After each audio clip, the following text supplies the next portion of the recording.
हळद रुसले कुंकू हसलं मालिकेच्या येणाऱ्या पुढील काही भागामध्ये आपल्याला जबरदस्त असा ट्विस्ट पाहायला मिळणार आहे.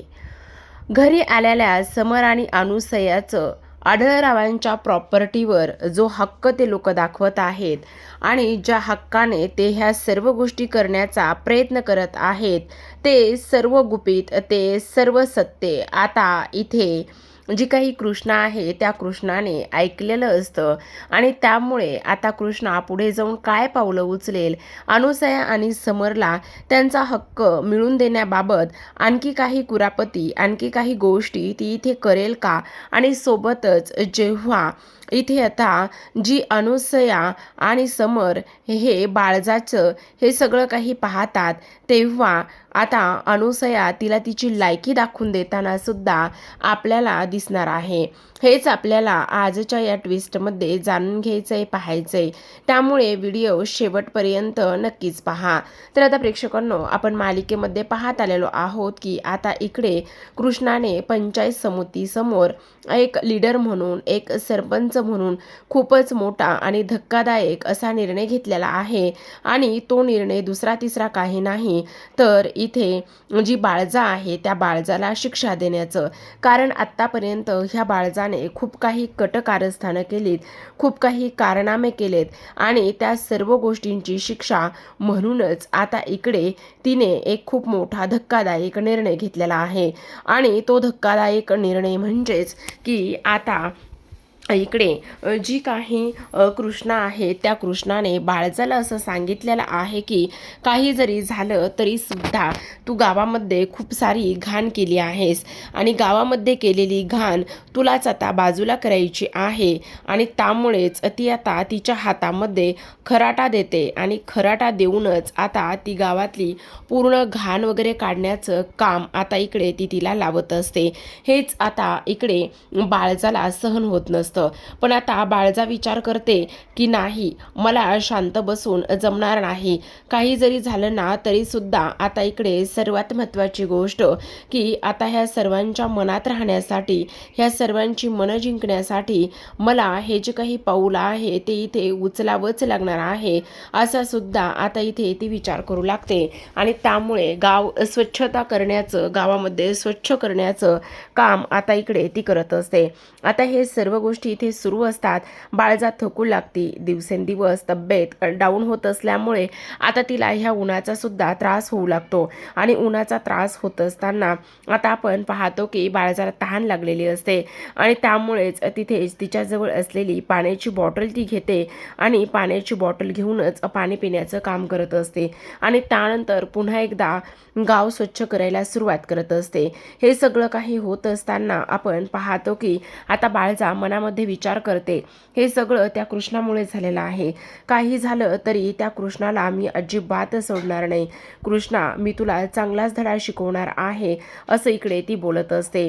आत्ता जरी तुझे दिवस असले तरी मी आता थोडे दिवस का होईना पण चांगलं वागण्याचा, चांगलं राहण्याचा, बोलण्याचा प्रयत्न करेल आणि त्यानंतर बघ मी तुझी कशी नांगी ठेचते, असं सुद्धा आता इकडे ती बोलत असते. त्याचसोबत आपण पाहतो की आता मुद्दामच इकडे समर आणि अनुसया हे दोघेही जण बाळजाकडे येतात. आता हे दोघेही जण बाळजाकडे आल्यानंतर समर अक्षरशः हसायला लागतो. आणि अनुसया म्हणत असते, तुझी हीच लायकी आहे, तू ह्याच लायकीची आहेस, कारण तू आत्तापर्यंत खूप लोकांना त्रास दिलायस. बघितलं ना बाळजा, कधी कोणाचे दिवस कसे बदलतील, काय होईल हे सांगता येत नाही. आता सुद्धा सेम तसंच झालेलं आहे. तुझे दिवस अशा पद्धतीने बदलले आहेत आणि माझे दिवस अशा पद्धतीने. तुला गोष्टी कळत नाही. तुला 1000 वेळा सांगत होते पण तू ऐकलं नाहीयेस. आज कधी काळी तुझ्या जागी मी होते, पण आज माझ्या जागी तू आहेस. आणि त्याचबरोबर आता तू एवढ्यावरच मी थांबणार नाही, तर काही झालं तरी सुद्धा एक गोष्ट लक्षात ठेव, आता मी सुद्धा आढळरावांच्या घरामध्ये, त्याचबरोबर त्यांच्या आयुष्यामध्ये प्रयत्न करणारे आणि जे सुख, ज्या गोष्टी, जे हक्क, जे कर्तव्य आणि त्याचबरोबर जे काही माझ्या पोराचा अधिकार, हे सगळं कशा पद्धतीने तू हिसकावून घेतलंस, माझ्या पोराला अशा पद्धतीने हे सगळं काही केलंस, ते मी अजिबात विसरणार नाही. आणि काही जरी झालं तरी सुद्धा इथे मी माझ्या पोराला माझं ते सगळं काही सर्वस्व मिळून देणारच आहे असं इकडे ती बोलत असते. आता ह्या सर्व गोष्टी बोलल्यानंतर बाळजा मात्र काहीही बोलत नाही, कारण बाळजाला माहिती असतं आता बोलून काही उपयोग होणार नाही, कारण आता जर आपण काही बोलायला गेलो तर आपणच तोंडावर पडू असं सुद्धा आता इकडे ती बोलत असते.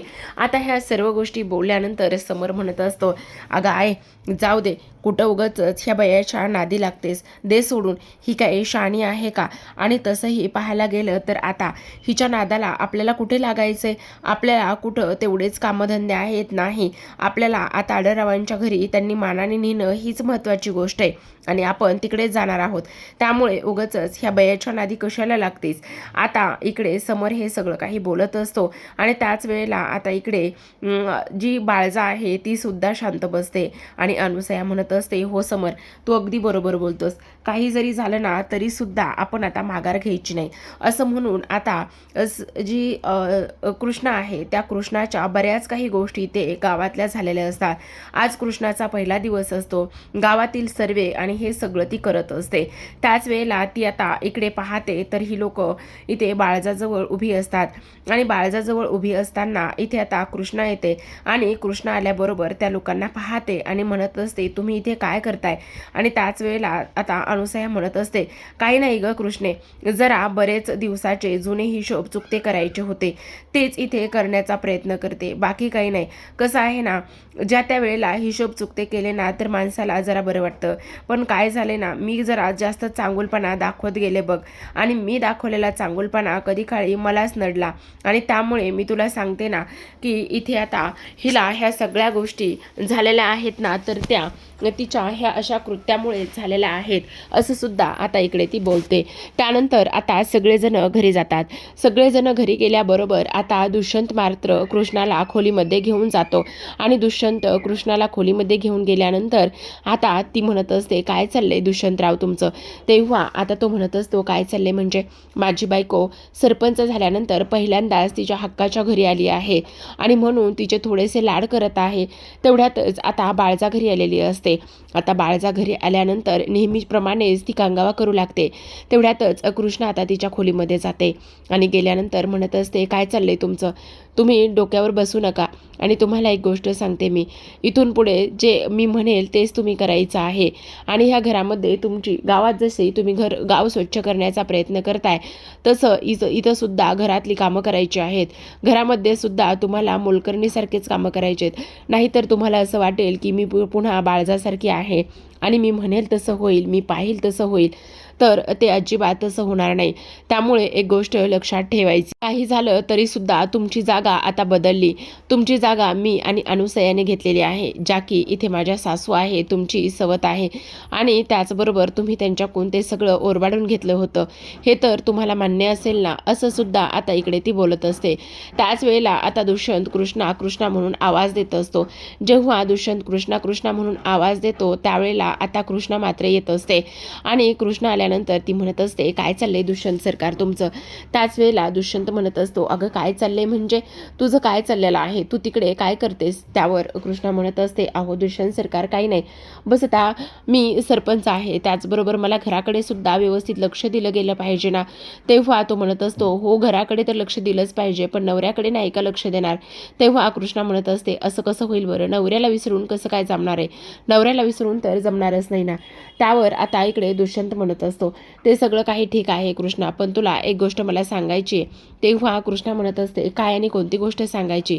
त्याच वेळेला आता इकडे दुष्यंत म्हणत असतो, हे बघ, काही जरी झालं ना तरी सुद्धा त्या बाळजावर जास्त इकडे तू विश्वास ठेवू नकोस. त्याच वेळेला ती म्हणत असते, असं काय करताय दुष्यंत सरकार, हे बघा मी जरी विश्वास नाही ठेवला तरी सुद्धा नाही, मी तुला तेच सांगण्याचा प्रयत्न करतोय, अजिबात तिच्यावर विश्वास ठेवायचा नाही. आणि त्याहूनही सगळ्यात महत्त्वाची गोष्ट तुला एक सांगू का, हे बघ ती काही म्हणेल आणि तू तिचं अजिबात ऐकायचं नाहीस. त्याचबरोबर तिचं ताटाखालचं मांजर अजिबात व्हायचं नाही आणि सगळ्यात महत्त्वाचं म्हणजे जसं आत्तापर्यंत तिला वागवत आलेलो आहोत ना त्याच पद्धतीने तिला तसंच वागवायचं आहे. नाहीतर आता येईल आणि घरातील सगळे अधिकार स्वतःकडे घेण्याचा ती प्रयत्न करेल. अजिबात तसं होणार नाही, समजलं. आता दुसऱ्या दिवशी सकाळची वेळ असते. तेव्हा सर्वजण आता डायनिंग टेबलवर बसलेले असतात. आज दुसरा दिवस असतो, तो म्हणजेच की कृष्णाच्या कामाचा. आणि कृष्णाच्या कामाचा दुसरा दिवस असल्या कारणाने आता सगळेजण त्याच गोष्टीचा विचार करत असतात. आढळराव मात्र कृष्णाला बऱ्याच गोष्टी समजावून सांगत असतात. ते म्हणत असतात, हे बघ कृष्णे, काही जरी झालं ना तरी एक गोष्ट लक्षात ठेव. आता तुला ह्या गावाची जबाबदारी, जिम्मेदारी सगळं काही पाहायचंय. सगळ्या काही गोष्टी तुला इथे करायच्यात. आणि त्याचमुळे तुला एक गोष्ट सांगतो, हे बघ, गावकऱ्यांना सगळ्यांना विश्वासात घ्यायचं आणि सगळ्यांना विश्वासात घेऊनच पुढची कामं आणि ते सगळं काही करायचं आहे. आलं का तुझ्या ध्यानात? त्यावेळेला आता इकडे ती म्हणत असते, आबा, तुम्ही अजिबात काळजी करू नका. आता मी तेच विचार करत होतो की आता गावामध्ये जाऊन गावकऱ्यांसोबत बोलून त्याचबरोबर आडल्या नडल्यांना मदत करायची आणि जे काही इथे काम आहे, ज्या काही गोष्टी आहेत त्या सगळ्या इथे व्यवस्थित करायच्या, हेच मी आता इथे ठरवलं आहे. असं सुद्धा आता इकडे ती बोलत असते. त्याच वेळेला आपण पाहतो की दुसऱ्या बाजूला कृष्णा आता गावाकडची कामं आणि ते सगळं काही करायला गेलेली असते. पण आता सगळ्यात महत्त्वाचं म्हणजे की इकडे जो जयकांत आहे, तो जयकांत इकडे पूजाला भेटायला जातो. आणि पूजाला भेटायला गेल्यानंतर ती म्हणत असते, तू इथे काय करतोयस? तेव्हा तो म्हणत असतो, मी इथे काय करतोय हे जास्त महत्त्वाचं नाही, पण तुला एक गोष्ट सांगू का? आता कृष्णा पुन्हा एकदा घरात आलेली आहे. आता कृष्णा पुन्हा एकदा घरात आल्यानंतर तुला माहिती का की काय होणार आहे, कशा पद्धतीने सर्व गोष्टी होणार आहेत म्हणून? अगं आता बघ ना, कृष्णा घरामध्ये आलेली आहे. मग आता कृष्णा घरामध्ये आल्यानंतर तिचं वर्चस्व वाढतच राहणार आहे. तुझं काय होणार आहे? अगं बघ ना, ती तर असूशिक्षित असून सुद्धा, शिकलेली नसून सुद्धा तिचं काय झालेलं आहे, तिने घरावर ताबा मिळवलाय, घरची मालकीण झालेली आहे ती. ह्या सगळ्या गोष्टी तुला माहिती नाहीत का? त्यावर पूजा म्हणत असते, आता तू पण त्या कृष्णाचं गुणगान गायला माझ्याकडे आलायस का? उगाचच त्या कृष्णाचं गुणगान गात माझ्याकडे येऊ नको, समजलं का तुला? त्यावर तो म्हणत असतो, तुम्ही सुद्धा इथे मोठ्या मालकीन किंवा माझी बायको म्हणून पुन्हा आढळरावांच्या घरामध्ये प्रवेश करू शकता आणि रांगडे पाटलांची सून होण्याचा तुम्हाला सुद्धा मान मिळू शकतो, असं सुद्धा आता इकडे तो बोलत असतो. त्यावर ती म्हणत असते, तुझं डोकं फिरलंय का? तू असं कसं बोलू शकतोस आणि तुला नेमकं तुला म्हणायचंय काय? त्याच वेळेला आता इकडे तो म्हणत असतो, आता मला काय म्हणायचंय हे तुम्हाला चांगलं माहिती आहे. मी अगोदर सुद्धा तुम्हाला त्या गोष्टी सांगितल्या होत्या आणि अजून सुद्धा तुम्हाला ती गोष्ट मी सांगण्याचा प्रयत्न करतोय. बघा, जर तुम्हाला पॉसिबल होत असेल, जर तुम्हाला जमत असेल तर तुम्ही ह्या सर्व गोष्टी करू शकता. तेव्हा लगेच आता आपण पाहतो की जयकांतला तिकडून सरळ सरळ हाकलूनच देते आणि त्यानंतर सावित्रीला ह्या सगळ्या गोष्टी सांगत असते. सावित्रीला म्हणत असते, आई तो आला होता, तो म्हणजे कोण ग? असं विचारते आणि त्यानंतर ती म्हणत असते, अगं जयकांत आला होता आणि जयकांत असं असं बोलत होता. त्यावेळेस सावित्री म्हणत असते, नाही ग बाई नाही, तुला माहिती आहे का, हे बघ, अजिबात असं करू नकोस, कारण जर त्या कृष्णीला हे सगळं समजलं तर फार महागात पडेल. ह्या सगळ्या गोष्टी अशा पद्धतीने व्हायला नको, तुला नाही माहिती. त्याच वेळेला आता इकडे ती म्हणत असते, पण मी काय म्हणते आई, अगं चांगली संधी चालून आली ना, मग उगाचच कशाला सोडायची? मला असं वाटतंय मी त्या जयकांतला माझ्या जाळ्यात ओढते आणि एकदा का जयकांतला माझ्या जाळ्यात ओढलं की मग तो माझाच झाला म्हणून समज. आणि तसंही त्याला मी आवडतेच आहे आणि तो माझ्यासोबत लग्न करेलच ना. मग एकदा का त्याने माझ्यासोबत लग्न केलं की झालं ना, मग त्या कृष्णाला तिथे त्रास देण्यासाठी मी जाईलच ना. त्यावर ती म्हणत असते, हे बघ पूजे, उगाचच नाही ते उद्योग आणि नाही त्या गोष्टी करू नकोस. तुला माहिती ना त्या बाळाची काय हालत केली त्या कृष्णीनी, आणि मला माझ्या पोरीची अशा पद्धतीने हालत नाही करून घ्यायची. येते का तुझ्या ध्यानात? असं सुद्धा आता इकडे ती तिला सांगत असते. पण इकडे मात्र ती काहीच ऐकून घेण्याच्या मनस्थितीत नसते. ती म्हणत असते, नाही, काही जरी झालं ना तरी सुद्धा एक गोष्ट लक्षात ठेव, मला त्या कृष्णाला बर्बाद करायचंच आहे. असं सुद्धा आता इकडे ती बोलत असते.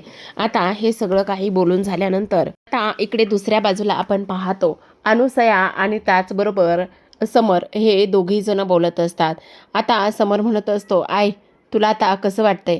तू ह्या घरामध्ये एंट्री केलीस तेव्हा ती म्हणत असते, मला तर चांगलंच वाटतंय समर. कितीतरी दिवसाचं स्वप्न पूर्ण झालंय आणि जे आपलं हक्काचं आहे ते आपल्या हक्काचं आपल्याला मिळालेलं आहे. तू काळजी करू नकोस समर, लवकरच तू सुद्धा ह्या घराचा मालक होशील आणि लवकरच तुला सुद्धा सगळे अधिकार आणि सगळं तुझं ते तुला मिळेल. तेवढ्यातच आता ह्या दोघांचा विषय हा खोलवर जातो. आता हे दोघेही जण खूप गंभीर विषयावर बोलत असतात. तेव्हा समर म्हणत असतो, अगं पण तुला वाटतं का गं एवढ्या सहजासहजी आपल्याला ते सगळं काही मिळेल म्हणून. तेव्हा ती म्हणत असते, का नाही मिळणार? मिळणार ना, आपल्या हक्काचा आहे. आणि तुला सांगू का, एकदा का आढळराव आपल्या तावडीत आलाय, आपल्याला सगळं काही इथे तो सांगतोय, मग सगळं काही तुझ्या नावावर करून द्यायला त्याला काय प्रॉब्लेम आहे? आणि तुला एक गोष्ट सांगू, आपण हे सगळं कशासाठी केले? ह्या समद्या गोष्टी, ह्या समदा काही उठाठेव कशासाठी केलाय? फक्त आणि फक्त ह्या प्रॉपर्टीचं मालक होण्यासाठी, सगळी प्रॉपर्टी आपल्याला मिळण्यासाठी.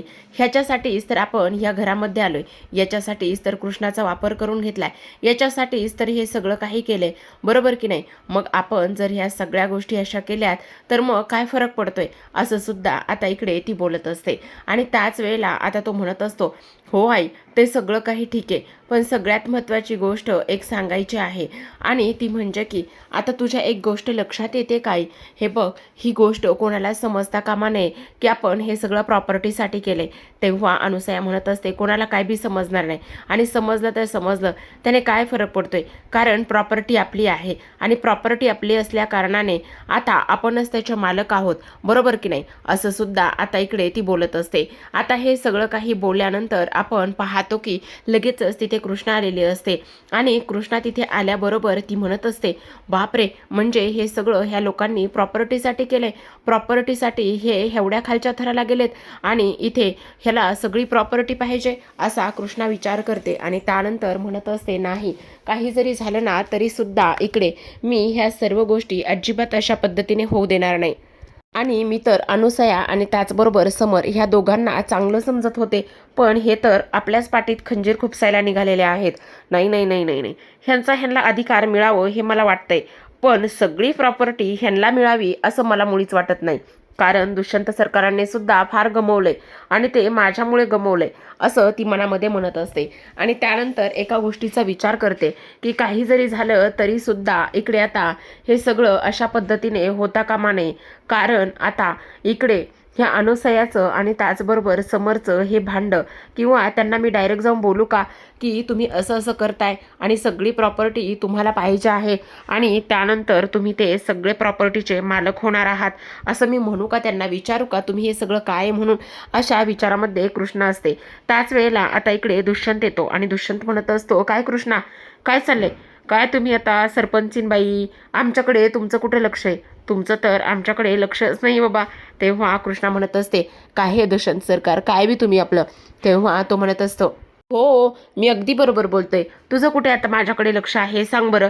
तेव्हा ती म्हणत असते, नाही हो दुष्यंत सरकार, असं काही नाही. काही नाही कसं? बघ बरं, आत्ता तू कोणाचा विचार करत होतीस? कोणाच्या तरी भल्याचाच विचार करत असशील ना? तेव्हा ती म्हणत असते, नाही तसं काही नाही दुष्यंत सरकार, मी आपलं ते काय बाद झालं ना? आता आता नवऱ्याला वेळ द्यावं, नवऱ्यासोबत थोडासा वेळ घालवावा, ह्या सगळ्या गोष्टी तुझ्या डोक्यात येत नाहीत का गं? तेव्हा ती म्हणत असते, दुष्यंत सरकार, तुम्ही पण ना, आता आपण सोबतच आहोत ना? अगं, आपण सोबत आहोत तेवढंच महत्त्वाचं आहे का कृष्णा? हां, आता आपण सुद्धा थोडासा पुढचा विचार करायला पाहिजे की नाही? असं म्हणून आता थोडासा दुष्यंत रोमॅन्टिक होतो. आता रोमॅन्टिक झाल्यानंतर कृष्णाला ते समजत असतं, पण कृष्णा मात्र तिच्याच विचारामध्ये हरवलेली असते. कृष्णाला असं वाटत असतं की काय करावं, काय नाही करावं. त्याचबरोबर अनुसयाचं आणि समरचं जे मी बोलणं ऐकलंय ते मी दुष्यंत सरकारला सांगू का मी आबांना जाऊन सांगू? काय करू? ह्याच विचारामध्ये कृष्ण असते आणि तिचं दुष्यंतकडे काही फारसं लक्ष नसतं. तर आता प्रेक्षकांनो, अशाच नवनवीन मालिकांचे अपडेट त्याचबरोबर ट्विस्ट जाणून घ्यायचे असतील, पाहायचे असतील तर नक्की चॅनलला सबस्क्राईब करा. पुन्हा भेटूयात अशाच एका नवीन ट्विस्ट सोबत. तोपर्यंत पाहत राहा हळद रुसली कुंकू हसलं.